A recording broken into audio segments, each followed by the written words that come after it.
सुंदरता एक बोध कहानी। कई सौ साल पहले की ये कहानी है। एक राजकुमारी को अपने सुंदर होने पर काफी गर्व था, जो समय के साथ घमंड में बदलता जा रहा था। राजकुमारी को अपनी प्रशंसा सुनना बहुत पसंद आता था।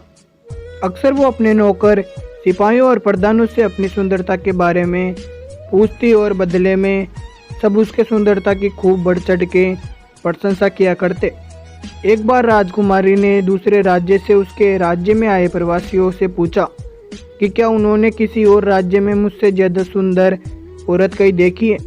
ये प्रवासी इस बात को भली भांति जानते थे कि राजकुमारी को अपनी प्रशंसा सुनना कितना अच्छा लगता है।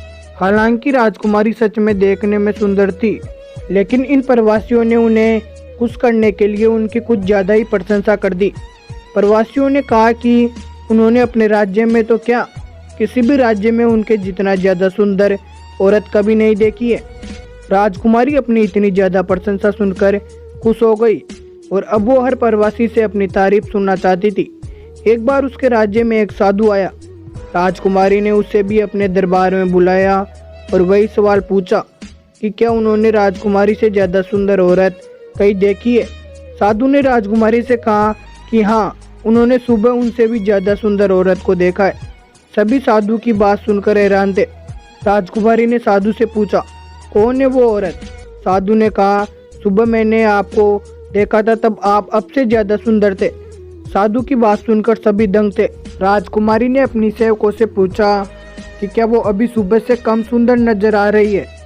सेवकों ने कहा, उन्हें तो वो उतनी ही सुंदर दिख रही है। राजकुमारी ने साधु से पूछा, जब सभी को कोई फर्क नजर नहीं आ रहा तो भला आप ऐसा क्यों कह रहे हैं। साधु ने राजकुमारी से कहा कि ये सब आपके नौकरी करते हैं, इसलिए इन्हें आप में कोई कमी नहीं दिखेगी और मैं ये साबित कर सकता हूँ। साधु ने एक कटोरे में पानी मंगवाया और राजकुमारी के कुछ सेवकों को दिखाया और उन्हें बाहर जाने के लिए कहा। फिर साधु ने उस पानी के कटोरे से एक चम्मच पानी निकाला और फेंक दिया। उन सेवकों को वापस अंदर बुलाया गया और साधु ने उनसे पूछा कि क्या उन्हें इस कटोरे में कोई कमी नजर आ रही है। सभी सेवकों ने ठीक से निरीक्षण किया और बोले कि उन्हें उस कटोरे में कोई कमी नजर नहीं आ रही है। इस प्रयोग ने राजकुमारी की आंखें खोल दी। राजकुमारी को यह समझ में आ गया कि वह उस वस्तु की आदी हो चुकी है, उस वस्तु के नशे में फंस चुकी है जो हर दिन कम होती जा रही है, यानी कि नाशवंत है। उस दिन के बाद राजकुमारी ने कभी आईना नहीं देखा और अविनाशी वस्तु की खोज में अपना जीवन बिताया। कहानी की गहरी सीख, सुंदरता क्या होती है। हर किसी के लिए सुंदरता के मायने अलग अलग होते हैं। किसी के लिए बाहरी रूपरेखा सुंदर हो सकती है तो किसी के लिए अंदरूनी सद्भावना सुंदर हो सकती है। आजकल लोग अच्छे नाक नक्शे को सुंदरता का पैमाना मानते हैं, जो बिल्कुल गलत है।